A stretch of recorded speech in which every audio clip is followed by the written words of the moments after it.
Cracking the Cash Flow Code. And my guest today is Marc Morgenstern. Marc is a multifaceted guy. We're both Deadheads, which means we're big fans of the Grateful Dead, but he's a bigger deal than I because he's on the Rex Foundation board, which is the Dead's charitable foundation. And the people on that board are all really, really, really impressive folks. And he's also the author of The Soul of the Deal. And I know we're going to spend some time talking about that. So instead of me just wandering on, which I have this bad habit of, we'll bring Marc on. Hey, Marc, how are you today? I am peachy Jim Dandy fine, thank you.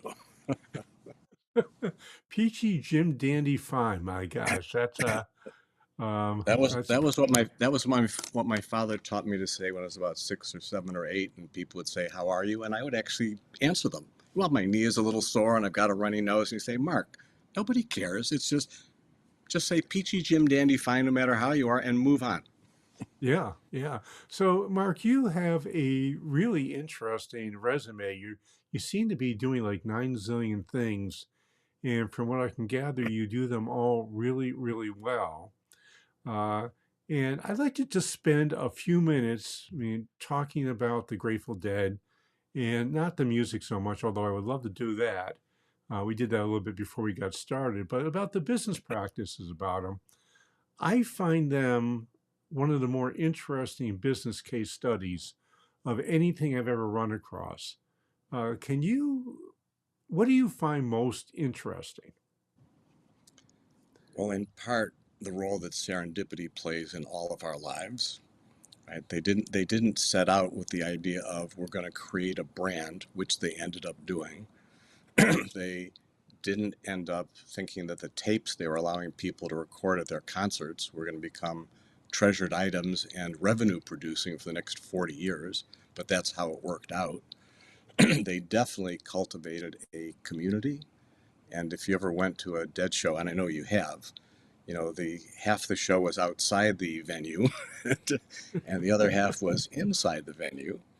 And the dedication of their fans is remarkable. And if I were giving somebody an NPS score, and you know what, you and your audience know the NPS score, Net Yeah, it's a Promoters, net promoter score, which is how happy your customers are with you. pretty much, yeah. Rob Markey created it or co-created it. If you were doing an NPS, I'm guessing they would get 100. The people who love them absolutely love them. They don't like them. And one of the things Garcia said at one point was, which I applies in many different contexts, but what he said was, not everybody likes black licorice, but the people who like black licorice really like black licorice. And I think he was essentially talking about their music and their approach to life, right? A lot of people aren't going to like it, but the ones who do really, really like it. So the things that from a branding, sales, and marketing, you've got a brand that's recognizable, you've got a sound that's recognizable, you've got a customer base that is fanatically loyal, and will purchase essentially most content you will produce and you make available for them.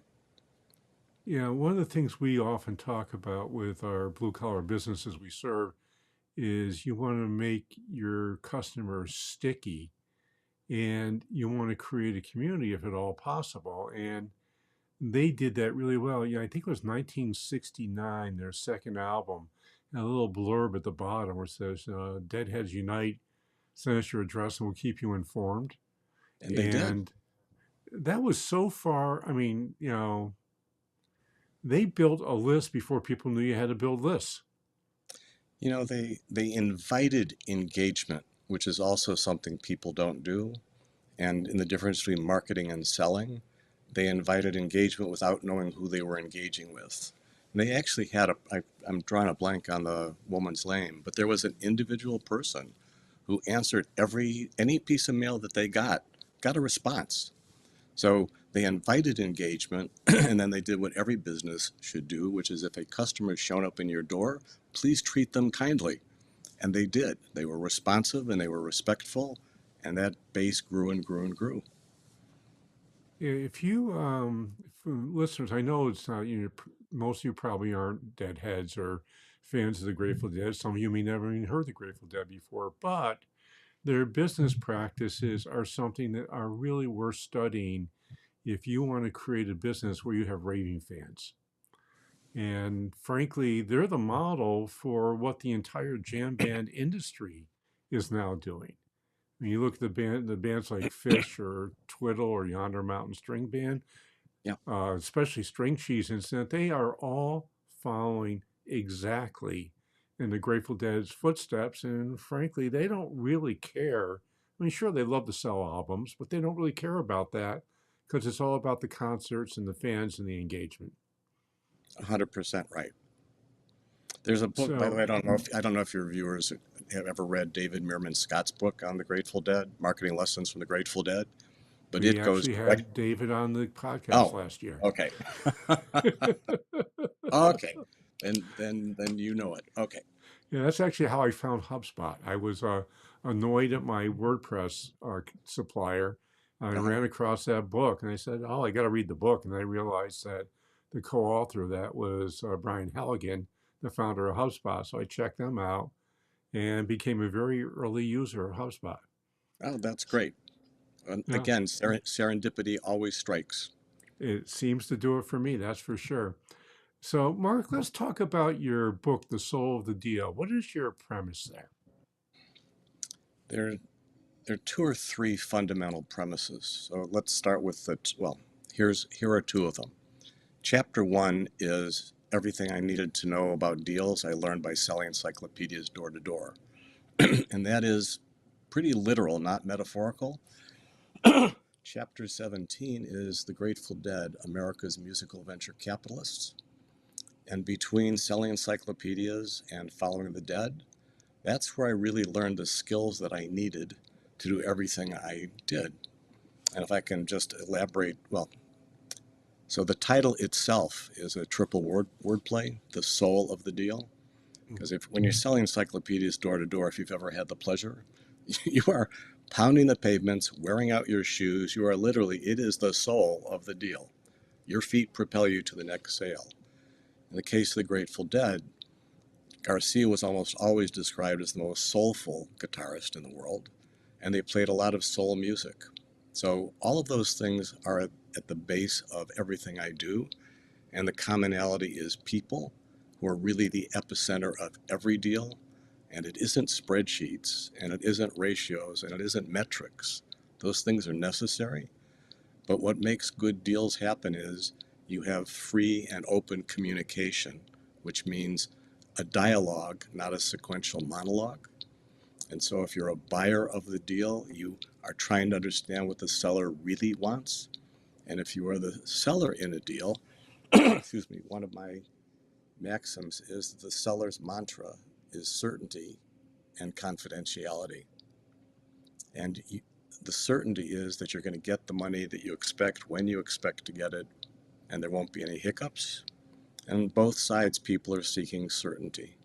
And the best way to think about this to me is that I think that the world generally, but the deal world in particular, would benefit from learning to listen like a jam band musician rather than a lawyer.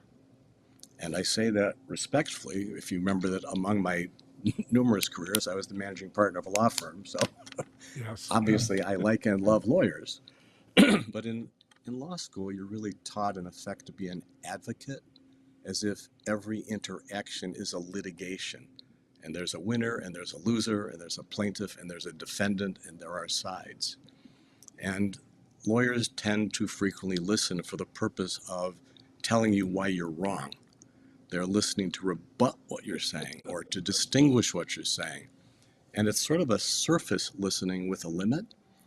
And if you compare that with the Grateful Dead or a jam band, because you've been to concerts, you know that very frequently the bass player, the rhythm guitarist, the lead guitarist would all huddle in the middle of the stage because they wanted to hear exactly what the other person was trying to communicate. And they were engaging not just their ears, which they could have done without moving, they engaged their eyes. Where are their hands on the fretboard, right? Which configuration of an E chord are they using today? Because there are lots of different E chords you could use. And so a jam band musician is listening to build. Is there something here we can build a foundation on? I am trying to find the commonality. I'm trying to find the bonds that exist and then see where I can take them. And in a So, deal, both sides, that's what they should be doing. so from what I'm hearing you say, is that when there's commonality, you might want to consider moving forward. When there's not, you might want to consider walking away. And the reason I say that is when you look at the research of M&A deals that are successful, it's only 20-25% are success, 75 or 80 fail, meaning they don't make money. Yeah, And my observation for why this is true is people do acquisitions based on the numbers, not based on the culture. I agree 6,000%. I, I also have sort of observed part of my negotiating style generally is to increase the probability of success. And here's what I mean by it. I don't know if you saw my book, there's a concept called the deal circle, which is essentially just all the stakeholders who are sort of obvious and not obvious in any transaction. If you look at that deal circle, one of my friends who was a top consultant said, Mark, did you realize that there are no consultants in your deal circle? I said, actually, I didn't. But in hundreds of transactions, I've never run into a consultant. They're not part of any deal I've ever done. And his comment was, yeah, what happens is consultants are frequently involved at the front end. You know, you should grow organically or you should grow by acquisition. And then the principal, the owner, goes and does their thing, and there's a negotiation. And then there's a back end, right? The deal has closed, somebody bought a business, and now the consultants are involved again, and everybody's trying to get a functional whole out of two halves, in effect. Yeah, The I interesting, just want to jump. I just want to jump in a second here, Mark, because you okay, just hit on something which I think is a missing part in deals, which is the coach for the seller. Buyers usually don't need a coach, well, they probably would because they might buy multiple businesses, but sellers do one or two deals. yes, And when I prepare a business for a transaction, especially a third party transaction, I highly recommend that they continue engaging me through the whole deal. So, one, I can hold their hand and tell them what's going to happen. And B, I'm literally the only neutral party in the whole deal because I get paid a fee, not a success fee. So, if the deal goes, great. If the deal doesn't go, there's no really hidden agenda I have with that. And it's a piece I think that, having a deal coach really makes a lot of sense. What are your thoughts about that? well, the deal coach in theory could be your lawyer or accountant or somebody who's already part of your working group, and that can be fine too. The reason you want somebody who, But they have a conflict of interest. well, they do, or although my senior partner used to say he preferred to think of it as a confluence, but either way, the concept is that the owner is going through such an emotional cauldron. It is Yep. so difficult. You go back and forth between fear and greed. I want to do the deal. I don't want to do the deal. And there is a literal emotional roller coaster. So having somebody around who can do a couple of things. One is you realize that you're on an adrenaline high now and there's going to be a low. Let's talk about that. Or, yeah, they said they walked away from the table, but I've done 50 of these before and I don't think they really walked from the table. This is a bluff. You need somebody else's perspective and eyes and ears because somebody else is going to hear something differently than you hear. And that's why I said it could be the lawyer, accountant, advisor, but it's certainly somebody. And it has to be, more importantly, somebody that you trust for whatever reason you trust them, that if they give you a judgment call, you believe it to be conflict free and in your best interest. Yeah, that's true. And the challenge again, I'm just going to go. The reason I don't like lawyers or accountants for that is they Mhm, really, really, really. I know one accountant that I've ever dealt with who actually has training in how to have these conversations. mhm. They're trained to look at numbers. Lawyers are trained to create documents, whereas a consultant, or more accurately, a coach who understands deals, is trained on how to communicate. I'm I'm And I'm good with that reframing of what I said. yeah, so that's my reasoning behind that. Is one of these things where, I happen to have a lot of training in financial transitions. Among them is sale of a business, and there's all sorts of steps that people go through, and understanding what they are, especially seller's remorse. I've seen more deals get Yes. derailed by the LOI arrives, the selling owner, especially for a private business, has been doing it for 20 or 30 years. Their entire social system is around their business. They've been working 60 hours a week for 30 years. And they look over the edge and they don't see a really compelling future for themselves. One of the things that we do before we let somebody get to that point is we build that compelling future, although knowing we're not going to avoid seller's remorse, but we can help reduce it. And, and when I talk to M&A folks a lot, they tell me that a whole bunch of their deals get derailed because the owner finally sits down and thinks about what's next. Yes, and there is no next. And then they realize this business is my life, my family, my net worth, my self-worth. The day after the sale, where do I go? How do I introduce myself to people? Do I say, well, I used to own ABC. I used to be something, but they don't have a new identity quite among, apart from anything else. And then, one of the analogies that I use in the book, which I think makes sense to a lot of people, nothing makes sense to everyone, obviously. But if you've ever, you've used your iPhone and for whatever reason you take one of the apps that's on the opening page and you move it to someplace else. And what happens is all of the other apps move around.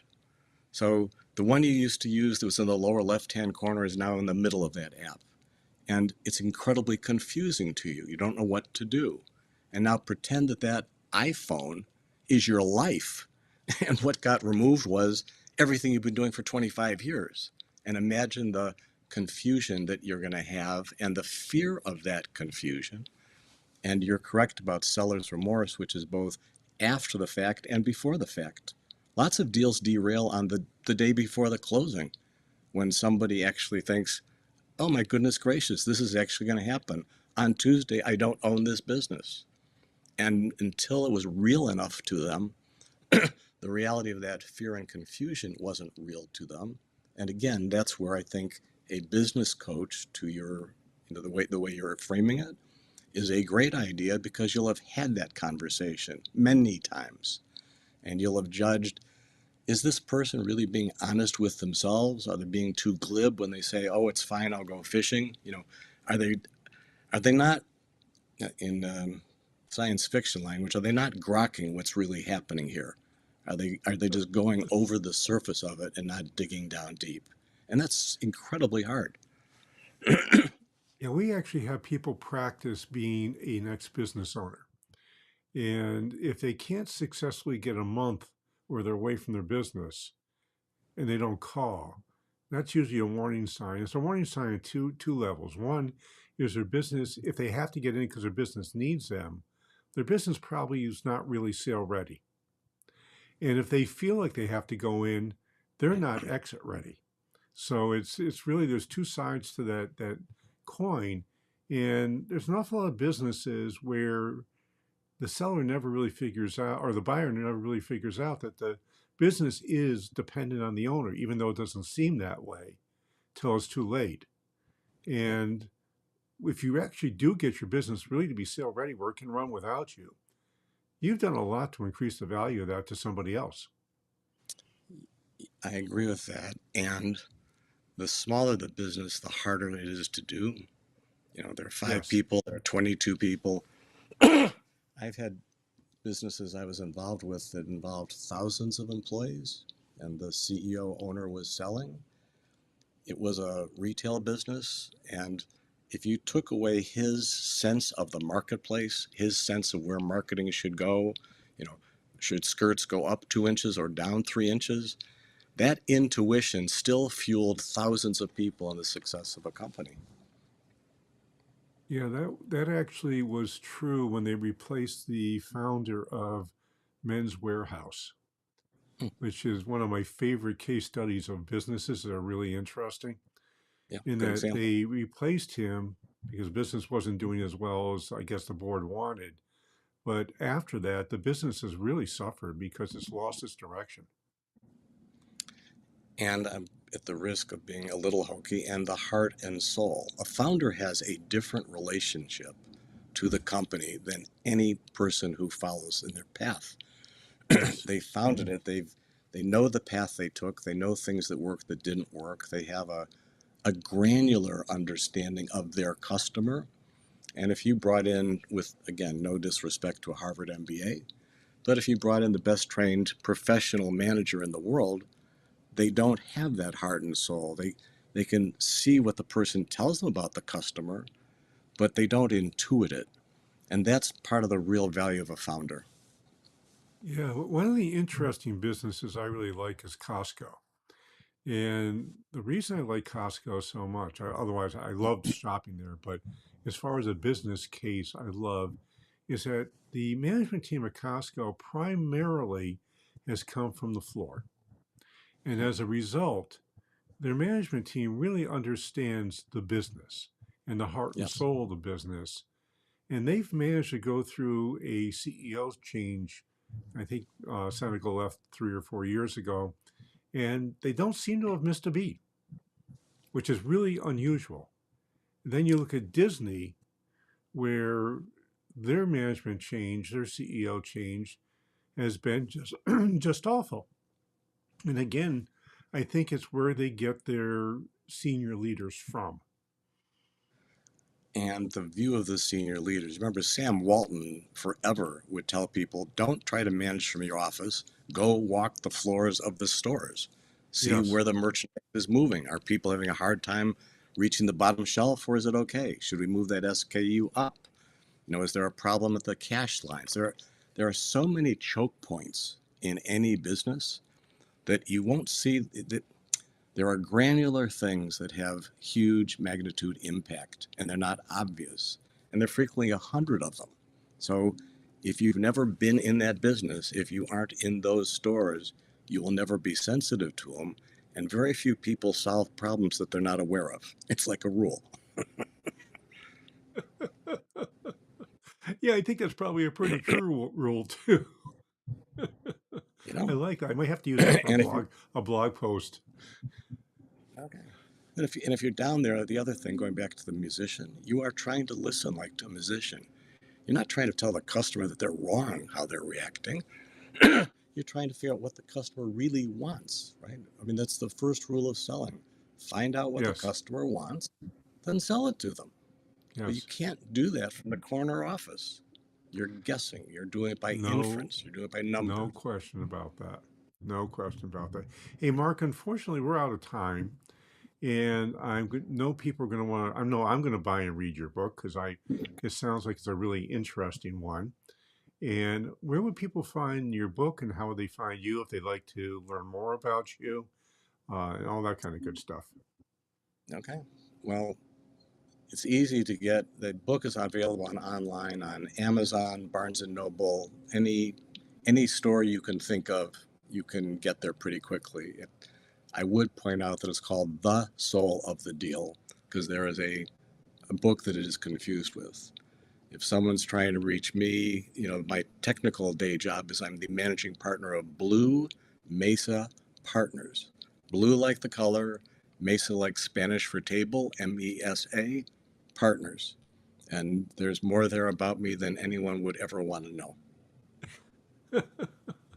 And I've got two things I'd like you to do. The first is, or actually, one thing I'd like you to do, and one thing you might want to do. I would like you to go to wherever you're listening to this podcast and subscribe. And while you're there, you might as well give us an honest rating and review. And I mean honest. And also, by the way, when you buy Mark's book and you read it, go to Amazon or wherever you buy the book and leave him an honest rating and review because it really helps his book sales and helps people become aware of it. The more reviews you get on Amazon, the higher Amazon puts your book out there. And the second thing is, I have just redone my little thing I'm kind of in love with. It's called the periodic table of business elements. It's 39 things that you can do strategically in your blue collar business to help you become economically and personally sustainable. It's really easy to get. You just go to www.sustainablebusiness.co/periodic. That's www.sustainablebusiness.co/periodic. And you put in your first name and email address, and down it comes automatically. So this is Josh Patrick with Marc Morgenstern. You're at Cracking the Cashflow Code. Thanks a lot for stopping by. I hope to see you back here really soon.